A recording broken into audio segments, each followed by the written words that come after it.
Ted Struley, editor of the Journal-Record, joins us to discuss stories in business this week. Ted, one of Devon Energy's leaders will be stepping down soon. Tell us about that. Right, Larry Nichols, the executive chairman of Devon, said he will retire at the end of the year and start collecting a pension instead of a salary. It's really a minor step. This is part of a transition that began a couple years ago when John Rochelle's was named the chief executive officer. Larry Nichols will still be going into the office on a regular basis, but the next step in a long transition. The Muscogee Creek Nation is trying to halt the construction of a casino in Wetumpka. What's happening there? This is a casino that the Porch Band of Creek Indians wants to build in Wetumpka, Alabama, and it's on a historic creek burial ground. The Muscogee Creek tribe here has filed a federal lawsuit to try to stop that. They don't want to disinter the remains of their ancestors. Controversy continues over the Meadows racetrack in Tulsa. It does. This is another Muscogee Creek tribe story. They bought the naming rights to Expo Square in Tulsa, now known as the Quick Trip Center. Part of that naming rights deal was that horse racing would stop there at Meadows. The Fair Board now has gone back and rescinded their vote on that. Among other things, they found out that the racing director had already signed agreements to have live racing in 2013.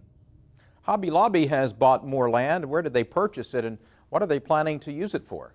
This is 25 acres adjacent to their corporate campus here in Oklahoma City. It'll be for expansion of their operations. They bought it from Oklahoma City University for $1 million. It had been a grant about 6 years ago, a gift to the school from one of their trustees. And in Oklahoma City, the 23rd Street area will soon see a boost in revitalization efforts. Right, they're getting $10,000 from the city as part of a commercial district revitalization program that was started several years ago. They've been waiting for that to be voted on for a couple of years, but it should give a nice boost to that commercial district that's really making a comeback. What are you working on for next week? Yeah, we have two things coming up on Monday that are significant. One is that on Friday, Chesapeake Energy offered buyouts to some 250 what were described as senior employees. That's a fairly significant happening there. Also today we spent about an hour and a half with some of the top energy leaders in the state, Harold Hamm, Larry Nichols, Mike Ming, as well as Miles Tolbert and Jim Roth. And we talked to them about what the November election, what kind of effect the election will have on the energy industry over the next 4 or 5 years. So we'll have both of those stories in Monday's paper. Give us a brief preview. What did they have to say?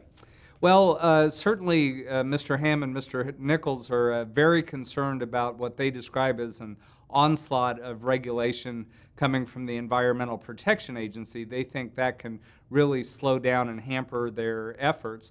On the other hand, they say it's ironic because it comes at a time when they're finding more natural resources than ever and have, for the first time in their lifetimes, a bona fide opportunity for energy independence in the United States.